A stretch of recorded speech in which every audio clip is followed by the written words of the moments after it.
ಮುಂದೆ Jog junction no tension ಗೆಳೆಯರ wait ಮಾಡ್ಕೋತಾ ಇದ್ರಿ. Thank you so much.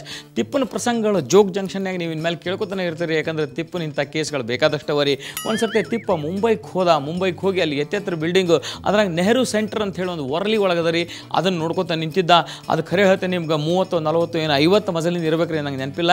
But Tippa ಎಣಸ್ಲಿಕ್ಕೆ ಹತ್ತಿದ್ದ.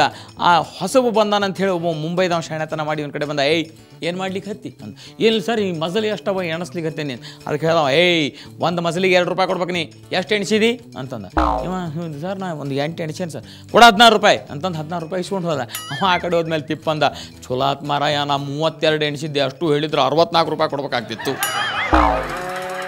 Tippa ಒಂದು ದಿವ್ಸ ಹಿಂಗೆ ಶೂಟಿಂಗ್ ಮುಗಿಸ್ಕೊಂಡು ರಾತ್ರಿ ಲೇಟಾಗಿ ಮನೆಗೆ ಹೊಂಟಾಗ ಯಾರೂ ಇರಲಿಲ್ಲ.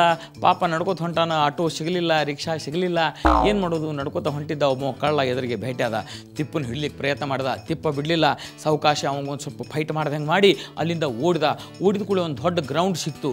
ಗ್ರೌಂಡ್ನಾಗ 1-2 ರೌಂಡ್ ಹೊಡೆದ. ಕಳ್ಳ ಬಿಡಲಿಲ್ಲ, ಕಡಿಕೆ ಇವನು ಹಿಡ್ದ, ಹೊಡೆದಾಡಿ ಎಲ್ಲ ಮಾಡಿ ಮ್ಯಾಲಿನ ಕಿಸ್ತಾ ಕೈ ಹಾಕಿ ನೋಡ್ತಾನೆ, 5 ರೂಪಾಯಿದು ಒಂದು ನಾಣ್ಯ ಸಿಕ್ತು. ಆ 5 ರೂಪಾಯಿ ತಗೊಂಡ ಕಳ್ಳ.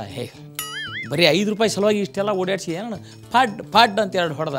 ಅವ ಆ ಕಡೆ ಹೋಗೋದಕ್ಕೆ ತಡ ಇವಂದ, ಏಯ್ ಉತ್ಸಾಹ, ನೀ ಬರೀ 5 ರೂಪಾಯಿ ಹುಡುಕಿದಿ, ನಾ ಬೂಟಿನ ಕಾಲ್ಚಲ್ದಾಗ ಇಟ್ಟದ್ದು 500 ರೂಪಾಯಿ ನೋಡಲೇ ಇಲ್ಲ ನೀನು ಅಂದ. ಇಂಥದ್ದು ಒಂದು ಆಪದ ನ್ಯೂಸ್ ಇಲ್ಲದ ನೋಡ್ರಿ. ಕಳ್ಳರು 10 ಕೋಟಿ ರೂಪಾಯಿಯೊಂದಿಗೆ ಪರಾರಿಯಾಗಿದ್ದಾರೆ.